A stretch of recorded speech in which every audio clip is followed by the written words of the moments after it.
Hello everybody, ciao, welcome to my channel. My name is Rebecca and I make videos, lifestyle videos. I live in the north of Italy and I'm from I live in Torino, but I'm from Manchester.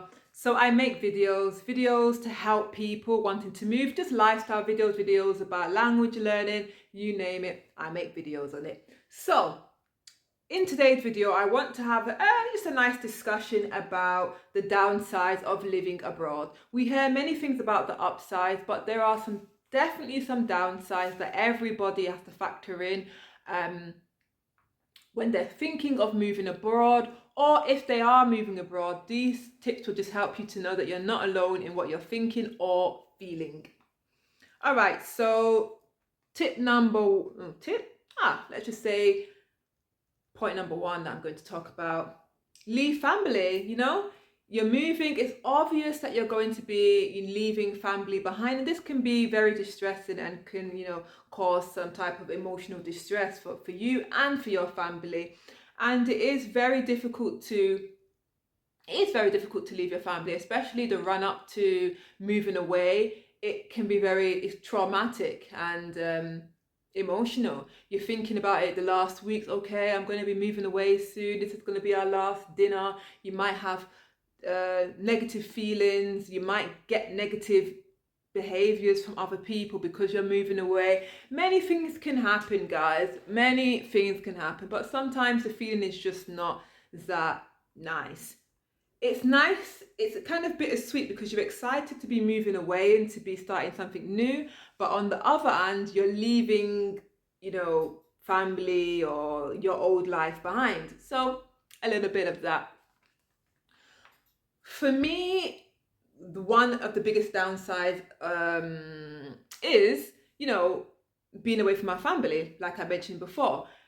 Going to see them, it's great. I go to see them ever so often, but with this old COVID situation happening and this and health problems, this and so many other things that's happened, in the past few years, it's been difficult to get here, to travel to England. And the last time I went there, what I did notice, everybody's just so grown, guys.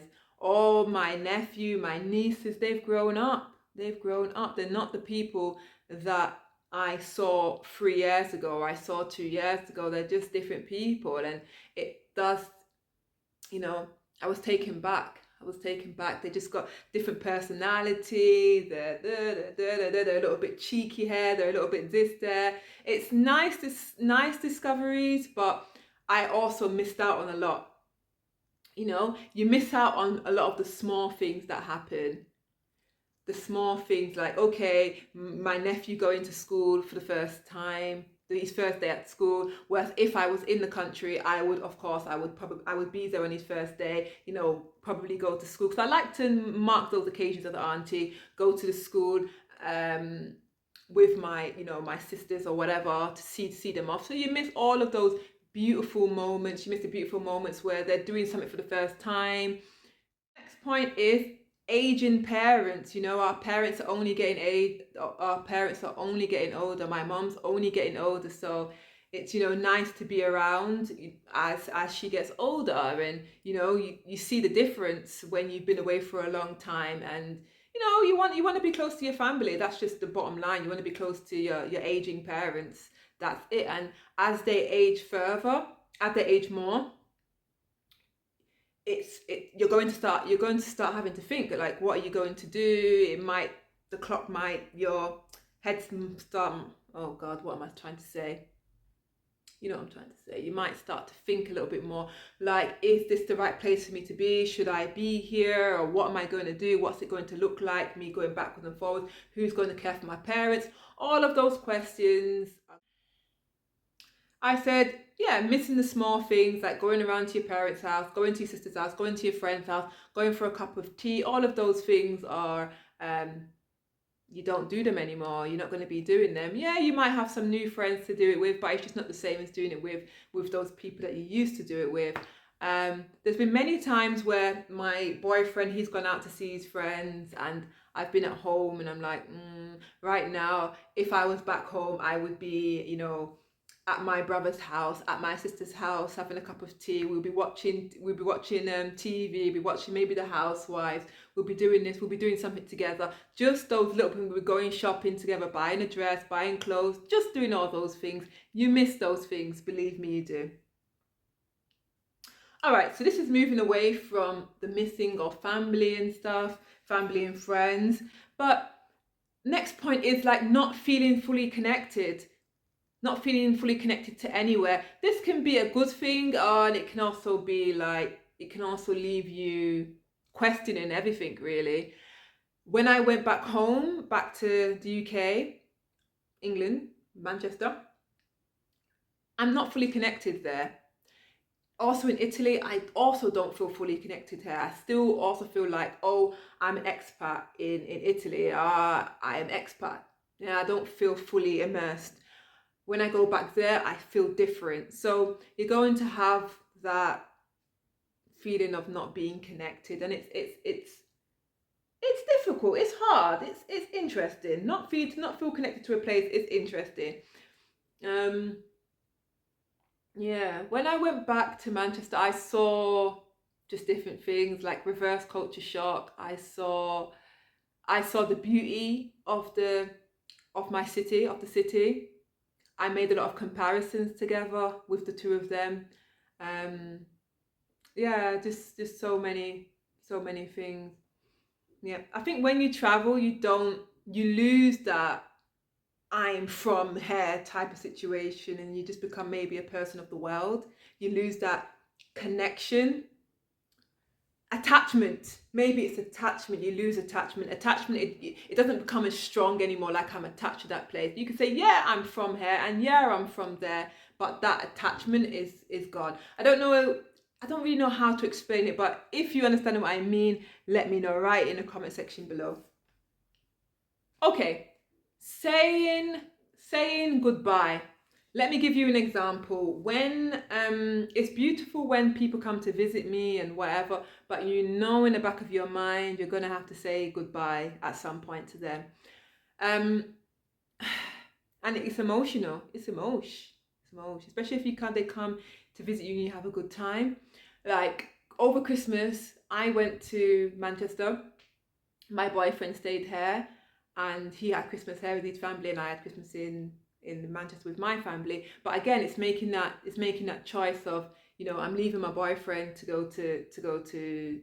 be with my family. I felt emotional leaving my boyfriend, but then when I got there, I felt good. I felt nice. I felt relieved to be with my family. It felt really nice. But then when I was coming back, I felt emotional to leave my family. So it's just that, but then relieved to be with my boyfriend. Oh, why did I sign up for this life, eh, guys? So yeah, I think it's quite normal to feel these type of emotions, and this goes back to the other point, sharing holidays. Like, who are you going to share the holiday with? Should I stay with my family for Christmas? Can my boyfriend come to the family for Christmas? Sharing holiday. Should we for Easter? What should we do for this? You just got to factor those things in. Holidays, you have to factor in where you're going to be doing it. Are you going to be doing it together? So in some sense, it feels like somebody's missing out along the way, whether you're missing out on spending time with your partner, or you're missing out with spending time with your family, or whatever. Is it even missing out? I don't know, but there's some type of decisions that have to be made along the way. Next point, let's talk about friendships, right? The longer I think you are away for, the more difficult it is to,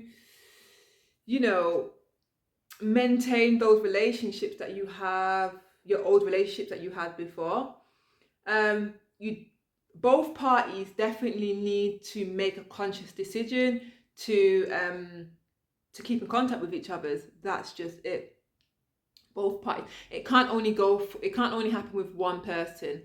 Okay, of course, if somebody's going through a harder period in their time, maybe you're going to have to check in on that person a little bit more, but that's only going to be for a short amount of time. Otherwise, the other person's just going to back off. So it needs to kind of be, everybody needs to be, working on maintaining the friendship, basically. And I mean,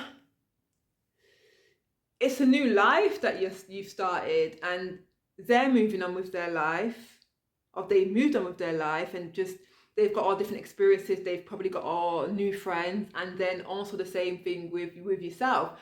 You've moved on. You just got a new way of living, new way of eating. So much has happened, and sometimes the friendships are just naturally going to just go into a different direction, guys. That's just, you just got to be prepared that that is going to happen sometimes. And I just want to say that don't try to manage your friends where they are. You know, if they do move on, or if they have other friends or have different best friends, it's okay. It's all right for them to have. It's also okay for you to have a best friend in a different country. It's also okay for them to find a new best friend in a different country. You have to kind of like let go of that attachment that, you know, once was, because you're only going to disappoint yourself. I believe that, you know, if my best friend finds another friend, it's okay, you know. As long as if we can keep our friendship going as well, that's also beautiful as well. But I don't my point is, don't try to hold other people back from moving forward or moving on with friendships, and don't hold yourself back, okay? The older I've gotten, the more I've realized how important it is to have a community around me. I think especially if you're going to go off and have children and you live in a different country, I think that's also going to make you think twice, 3 times, 4 times, because are you going to have the support around you? Do you have the support around you? I have friends here that they don't have support around them. It's really hard, them raising their children here. But if they were back home around their family, you know, they would have that village mentality. It takes a village to raise the family. And whereas now they're just doing it all alone.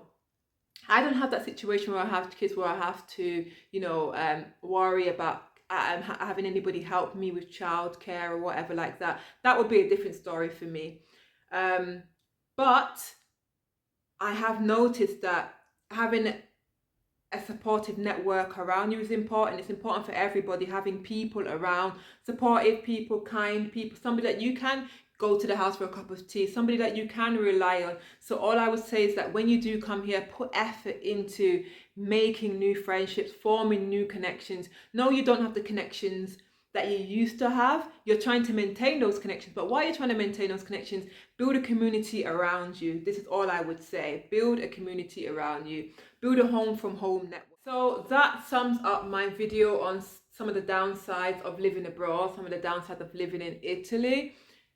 And add to this, guys, to add to the discussion, what are some of the downsides that, you know, you've experienced or you're experiencing while you live abroad? I think, of course, one of the main ones that I mentioned are maintaining friendships, being away from family, missing milestones, stretching yourself too thin in holiday times, being, you know, whether you're staying with this family or that family, or you're going here or you're going there.